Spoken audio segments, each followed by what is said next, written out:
Travel with পৰি nursery হৈ আপোনালোক সকলোকে স্বাগতম জনাইছোঁ। আজি আন এটা ভিডিঅ'লৈ আপোনালোকৰ ওচৰলৈ আহিছোঁ।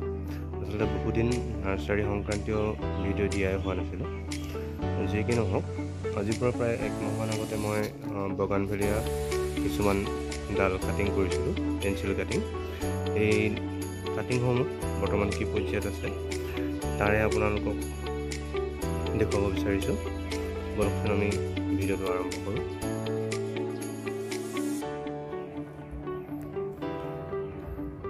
এয়া দেখিছে আপোনালোকে, এইখিনি আজিৰ পৰা প্ৰায় 1 মাহমান আগতে বহোৱা বগানভেলিয়াৰ পেঞ্চিল কাটিং।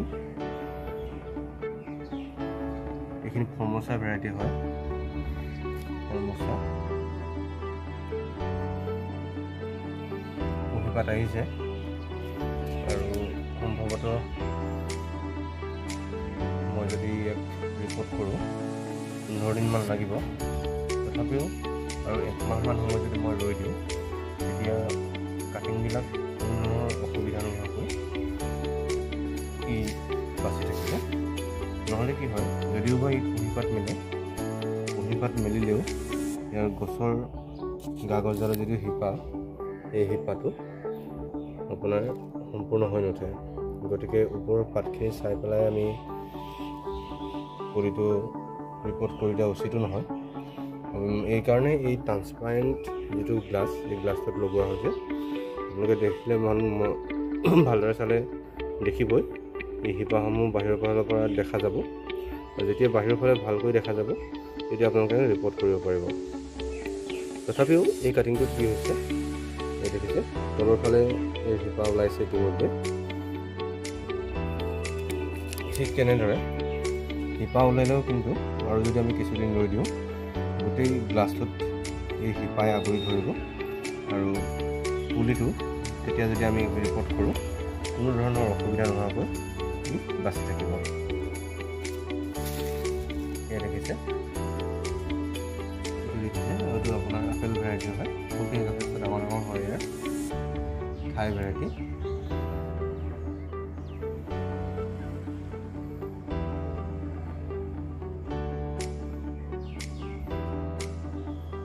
দেখিছে, ইয়াতে প্ৰায় মই 1000 কাটিং বহাইছিলোঁ। 1000ৰ ভিতৰত কিমানখিনি বাচে সেইটো মই পিছতহে গম পাম। তথাপিও 2-এডালটো মাজে মাজে বাৰু মৰিবই, সেইটো মই স্বাভাৱিক। আৰু এটা কি হয়, কাটিংটো যেতিয়া বহোৱা যায় ইয়াত মানে আচলতে পানীটো কম হ'বই দিব নালাগে। বালিটো অনবৰতে জেকি থাকিব দিব লাগে। আৰু তেতিয়া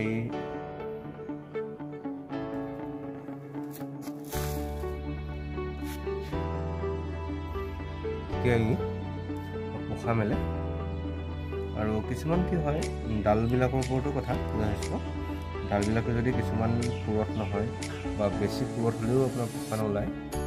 গতিকে ই মজলীয়া হ'ব লাগে প্ৰায় 1 বছৰ মেক্সিমাম। এইটো বছৰ ডালটো আপোনাৰ পোখাটো ওলালে, অহা বছৰ ডাঙৰ হ'ল। তেনেকুৱা ধৰণৰ যিবিলাক ডাল কাটিং কৰা যায় তেনেধৰণৰ ডালবিলাকৰ কোনো ধৰণৰ অসুবিধা নোহোৱাকৈ বিকি উঠে। এইটো দেখিছে, এই কাটিং যিটো গ্লাছ আছে গ্লাছটোতে ফুল আহিছে, হয়নে?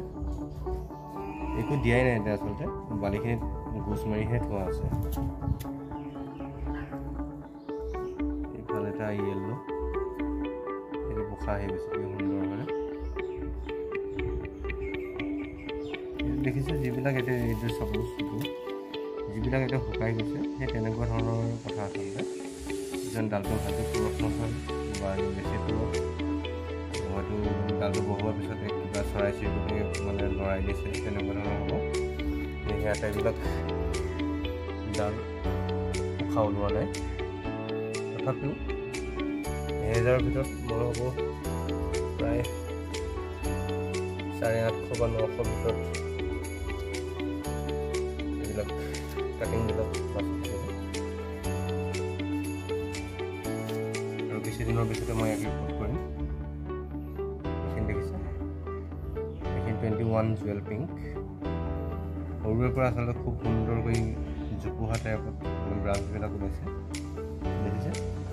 সেট দিবলৈ অতি সহজ 21 জুৱেল পিংক বা 21 জুৱেল য়েল্লো এনেধৰণৰ যিবিলাক প্ৰজাতিৰ গছ এইবিলাক সেট দিবৰ বাবে অতি সুন্দৰ হয়।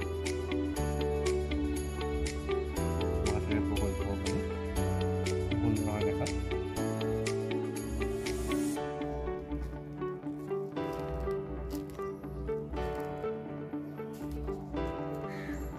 দেখিছে সুন্দৰকৈ গজালি মেলিছে।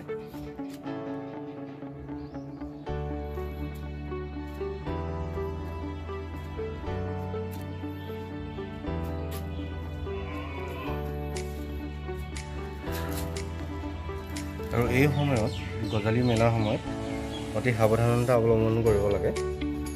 গছডালত যাতে পানীৰ পৰিমাণটো কমি নাযায়, বালিখিনি জেকি থকাকৈ পানীটো নিয়মিত আবেলি বা পুৱা এক পানীটোত দিব পাৰিলে ভাল, জিঞ্জিৰি হয়। এতিয়া কোনো ধৰণৰ অসুবিধা নাপায়। এই দেখিছে আপোনালোকে এইদৰে কৰিব। সৰু সৰু কাটিংবিলাক আপোনালোকে বনাই পেলাই এইদৰে ৰুব পাৰে। আৰু যেতিয়া আপোনালোকে ঘৰত বাগানবিলাক এনেধৰণৰ কলম কৰিব, ইয়াক পেলাই নিদি আপোনালোকে এনেধৰণে গ্লাছ লৈ ল'ব। যাতে নদীৰ যিটো বালিটো লৈ ল'ব, ভালদৰে ধুই ল'ব, ধুই পেলাই তাত ভৰাই ল'ব আৰু এইদৰে কাটিংবিলাক লগাই দিব।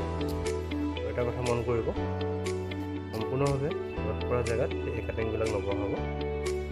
অলপমান পুৱা যদি আপোনাৰ কোমল ৰ'দটো এঘণ্টা বা আধা ঘণ্টা পায়, তেনেধৰণৰ জেগা আপোনালোকে বাছনি কৰিব। তেনেধৰণৰ জেগাত যদি আপোনালোকে এই কাটিংবিলাক বহায় নিশ্চয় সফলতা পাব। এইখিনিকে আপোনালোকৰ ওচৰলৈ আগবঢ়ালোঁ।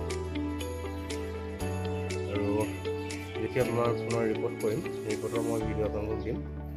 ইয়াৰ চইল মিক্স কি হ'ব, কেনেদৰে ইয়াক ৰিপৰ্ট কৰিব, ৰিপৰ্ট কৰোঁতে কেনেধৰণৰ সাৱধানতা অৱলম্বন কৰিব লাগিব ইত্যাদি। গতিকে ভিডিঅ'টো আজি আৰু বেছি দীঘল নকৰোঁ, এইখিনিকে আপোনালোকক দেখাবলৈ চেষ্টা কৰিছোঁ। আৰু আপোনালোকক যদি কাৰোবাক ঠাই ভেৰাইটিৰ বাগানবিলাক কাটিং লাগে, মোৰ ইয়ালৈ আহিলেই হ'ল। ইয়াতে কাটিং আছে যথেষ্ট, আৰু কিছুদিনৰ পিছতে উপলব্ধ হ'ব। আৰু পুৰণা গছ থাকিলে পুৰণা গছো পাব। পুৰণা গছবিলাকো বৰ্তমান এভেইলেবল আছে। মোৰ ইয়াতে প্ৰায় 112ৰ পৰা 10 ইমানটা ভেৰাইটিৰ ওচৰত বাগানবিলাক আছে। আৰু আটাইবিলাক বাৰু কাটিং কৰা হোৱা নাই, সেইকাৰণে হোৱা নাই। কিছুমান গছৰ ডালবিলাক গ্ৰ'থ হোৱা নাছিলে ভালকৈ, সেইবাবে কাটিং কৰা হোৱা নাই। যি কি নহওক, অহা বছৰমানলৈ ভাবোঁ আটাইবিলাক গছৰে কাটিংবিলাক কৰিব পৰা যাব আৰু প্ৰয়োজন সাপেক্ষে আপোনালোকক দিব পৰা যাব। এইখিনিকে আপোনালোকৰ ওচৰলৈ আগবঢ়ালোঁ। যদি ভিডিঅ'টো চাই ভাল পালে লাইক, শ্বেয়াৰ, কমেণ্ট কৰিব। আজিলৈ আহিছোঁ।